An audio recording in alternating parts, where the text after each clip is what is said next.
Sumainyo ang kapayapaan. Palapakan natin si Lord ng malakas. Na?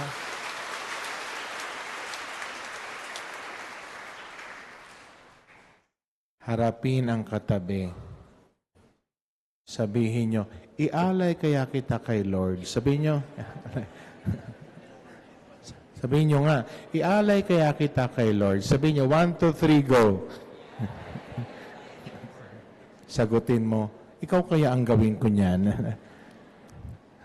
Alam, ibig niyo pong sabihin ng ialay, no? In the Old Testament, yung inaalay, dinadala sa templo, kinakatay, no? Yan po ang alay, no?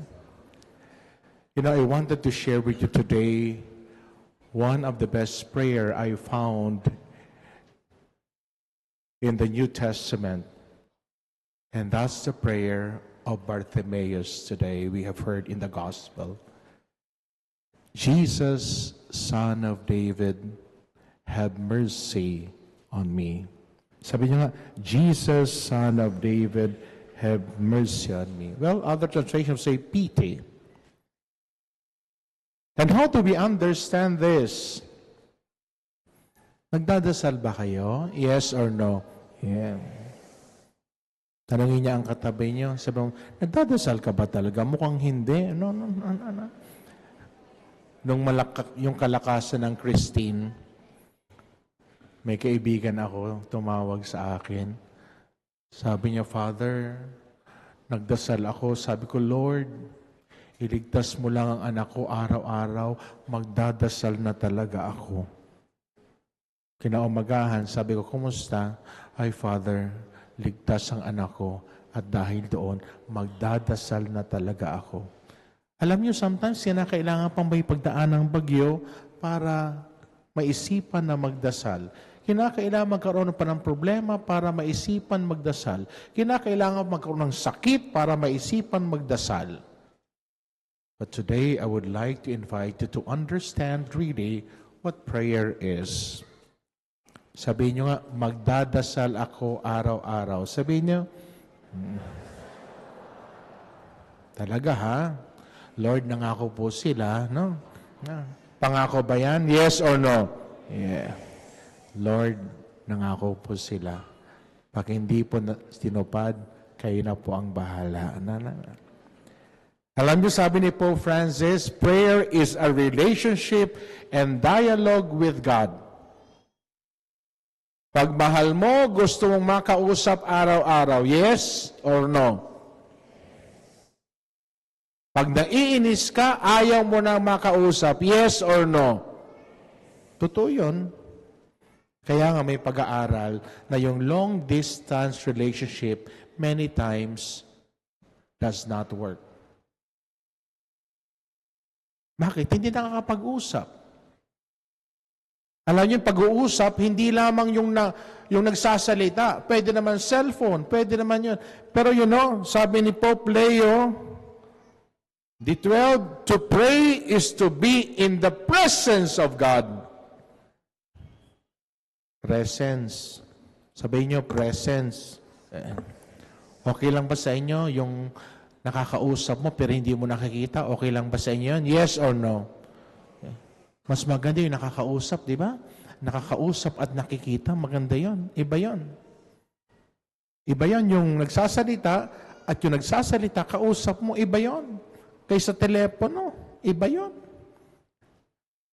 To pray is to be in the presence of God. Pangatlo, sabi ni John Paul II, prayer is the oxygen of the soul. Hindi tayo pwede mabuhay na hindi nagdadasal. Amen? Amen. Isa-isahin natin yun na, Jesus, Son of David, have pity on me. Ang una, Jesus. Tinawag yung pangalan, no? Okay lang ba sa inyo? Naglalakad kayo, sabi niya, Hoy. Di ba? Mas masarap yung tinawag yung pangalan, no? Kaya ako, pag naglalakad ako doon sa area namin, yung mga bata doon, kilala ako. Tawag talaga sa akin, Father Nolan. Sabi ng mga bata sa kalye, Father Nolan, birthday ko na next week. Sabi ko, happy birthday. Tungtuwa yung bata. Tapos pagpunta ko naman sa isang kalye, sabi ng isang bata, Father Nolan, malapit na ang Pasko. Sabi ko, Merry Christmas. No? Tuwang-tuwa yung bata. Ako tuwang-tuwa ako pag tinatawa ako ng pangalan. No? Ayoko na sabihin, Father. Maganda to, tinatawag si Jesus, kilala. Ang tawag sa kanya ni Bartimaeus, Jesus. By calling Jesus, it is recognizing His divine nature and not only His human nature. Kilala ni Bartimaeus si Jesus. At alam niya, nung binagit niya yung pangalan ni Jesus, alam niya na si Jesus may magagawang kakaiba sa kanya. Pangalawa, Son of David. Anong ibig sabihin nito? Alam niyo, in the Old Testament, there was a promise, and the promise is the Messiah will come from the lineage of David. Kaya palaging tinatawag si Jesus, Son of David. Anong ibig sabihin nito? Ang Diyos tinutupad ang kanyang pangako. God fulfills His promise. Sabihin niyo, God fulfills His promise. Sabihin niyo, God fulfills His promise. Yung pangatlo, gusto ko, have mercy on me. Lord, maawa ka naman po. You know, it's begging. It's not demanding. Begging and demanding are not the same. When we pray, we don't demand. When we pray, we have to beg. We have to beg. Alam niyo, recently, si Pope Francis po naglabas ng encyclical. Ang title, Dilexit Nos. Tandaan niyo to ha, 4 na bagay ang gusto kong baunin niyo ngayon. Una, Dilexit Nos. When we pray, we remember that God loved us. Sabihin niyo nga, mahal ako ni Lord. Sabihin niyo, mahal ako ni Lord. Alam niyo, karamihan sa mga text, pa nagtitext, moi. Sabihin niyo nga, moi. Sabihin niyo, para mga pusa lang, moi. No. Sabihin niyo nga sa katabi niyo, moi. Sabihin niyo, moi. Mga moi na yan, no? Kung minsan mga love you. L-A-B-Y-U. Love you, no? Sabihin niyo nga sa katabi niyo, I love you. Sabihin niyo, parang nagbobolahan lang kayo, ano? Pero alam niyo yung mga bata, natutuwa ako sa mga bata. One time, talagang iniisa-isa ko na may mga classroom binibisita ko sila. Pero pag nakita ko may mga exam, I'll try to go to another class. Duman ako isang araw. Yung isang klase nakita ko, grade 3 at yun, grade 2, may exam sila. So dire-diretso lang ako. Pero nasa isip ko, babalikan ko sila. After 30 minutes, bumalik ako. Tapos lumabas yung teacher. Sabi ng teacher, Father, salamat po, bumalik kayo. Kasi po nung dumaan kayo, nakita kayo ng mga bata. They were expecting you to come in, but you did not. Sabi ng mga bata, di na tayo love ni Father. Sabi daw ng mga teacher, hindi. Babalik yon, mag-pray kayo. Tapos nag-pray daw yung mga bata, sana po Lord, Father will come back. Nung bumalik ako, sabi ng teacher, Father, thank you. Pagpasok ko sa classroom, sabi ng mga bata, Father, we miss you. Sabi ko, nagkita pa lang tayo kahapon, miss you na naman. Pero I believe what they say. Ang sinasabi ng mga bata, totoo yun. Sabi nyo nga sa katabi nyo, I miss you. Sabi nyo nga, sige, magbulahan kayo. Namimiss nyo ba ang mga asawa nyo? Yes or no? Tinanong. Miss you. Kaya ngayon, ang mga greeting ko sa mga bata, I love you. Sasabihin ng mga bata, we love you more. May mga ganun pa sila. Sige nga, sabihin ko sa inyo, I love you. Ang sagot nyo? Maniwala ako sa inyo.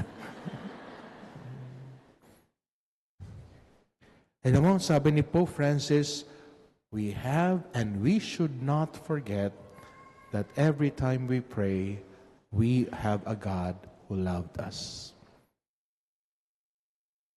Kaya nga pag alam mo na ang Diyos mahal ka, pagkausap mo, magsasabi ka ng totoo. Yes or no?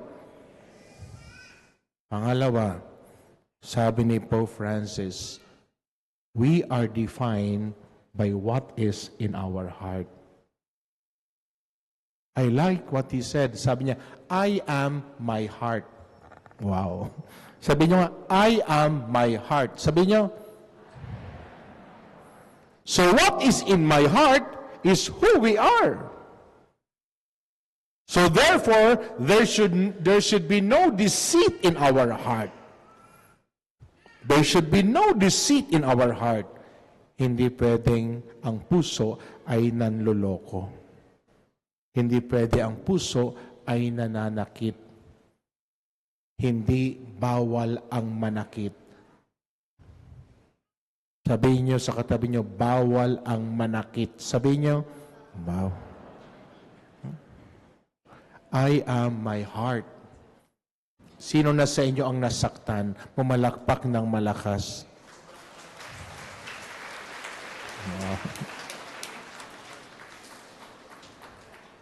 Buti nga. Ibig sabihin, tao tayo. No? Ulitin ko, sino na sa atin ang nasaktan? Pumalakpak ng malakas.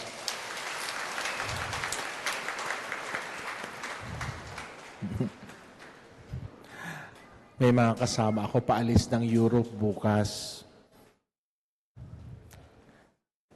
30 silang nag-apply. Alam niyo kung ilang na-approve? 15. Nakapagbili na pa naman sila ng mga damit. Nakapagpakulay na ng buhok. Sabi ko, maghahanap ba kayo ng asawa doon? Yung mga mata, gumagano na. Bawal pa naman sa amin sa school ang may kulay ang buhok. Sabi ko, pag hindi kayo natuloy, the following day, magpaitim uli kayo. No? Tapos may 4, nag-aantay pa. Imagine ang flight bukas ng alas gabi, hanggang ngayon wala pa yung visa. Baka daw lumabas bukas. Sabi ko, baka hindi lumabas. Niloloko ko na. Yung mga hindi natuloy, may mga post sila, Lord, in your perfect time. Wow. May pagtanggap na. Yung iba, Lord, umaasa pa rin ako. May mga ganon. Alam niyo, pag nasasaktan tayo, ibig sabihin tao tayo. Pag nasasaktan tayo, ibig sabihin buhay tayo. Pag nasasaktan tayo, ibig sabihin may pakiramdam tayo. We are sensible. Amen? Amen. Ulitin ko, sino na sa inyo ang nasaktan ng todo, pumalakpak ng malakas?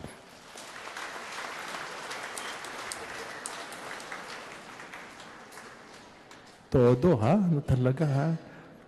Sino na sa inyo ang nasaktan pagkatapos nanakit din, pumalakpak ng malakas? Ay, grabe. Yung mga pumalakpak, masama ang ugali talaga. Ulitin ko, ha? Tingnan natin kung may pumalakpak pa. Yung mga pumalakpak, yung nasaktan, tapos nanakit, yan talagang masamang ugali. Dapat ialay na yan kay Lord. Sino yung mga nasaktan pagkatapos nanakit din? Pumalakpak ng ay talaga, ha? Umaamin talaga, ha? Lord, patawarin na po sila. No. I am my heart. Pangatlo, sabi ni Pope Francis, Christ has 3 kinds of love. Divine love, He offered His life for us. When Jesus died, human love, it was a real death. Pangatlo, sensible love. His death has freed all of us from sin and invited us to do the same. Una, whenever we pray, we remember that we are loved by God. Pangalawa, whenever we pray, then we should not forget our heart. What is in our heart defines who we are. I am my heart. Pangatlo, it will always remind us of the love of God for us, which is divine love, human love, at pangatlo, sensible love. Pangapat, nakikinig pa ba kayo? Dalawa na lang ang sumagot. No? Nakikinig pa ba kayo? Yeah. Dapat ang nakikinig hindi lang tenga, ang nakikinig ay ang puso. Pag ang tenga ay nakinig, lumulusot sa kabila. Pag ang puso ay nakinig, nababago ang buhay. Ang apat, heart. Whenever we pray, we should not forget our heart. Letter H, we should not forget the virtue of humility. Lord, sige na po. Lord, di ko na po kaya. Lord, ikaw lang po ang pwedeng gumawa ng paraan para sa akin. Lord, I need you. Heart means humility. Can we all say together, Lord, I need you? Say it, Lord, I need you. Pangalawa, heart reminds us of encouragement. We should not forget, God always listens. Nakikinig si Lord. Sabi nyo nga, nakikinig si Lord. Sabi nyo, nakikinig si Lord. Next, heart means acknowledgement. I am weak, but my God is the strongest. Mahina ako, pero ang Diyos ang aking lakas. God is my strength. Heart means reconciliation. I asked and we ask God's forgiveness. Lord, patawad, hindi ko tinupad, hindi ko ginawa yung tama. Promise, Lord, with your grace, I will become better. And ultimately, heart means trust. God will never let me down. My brothers and sisters, today, 30th Sunday in the ordinary time, we have one of the best prayer. Jesus, Son of David, have pity on us. And every time we pray, we remember our heart. I am my heart. I have a God who loves me. And this love is divine, human, and sensible. And this love invites us to be humble. It encourages us never to give up. We are also invited to acknowledge our weaknesses and ask God's forgiveness through reconciliation, and never stop trusting the Lord.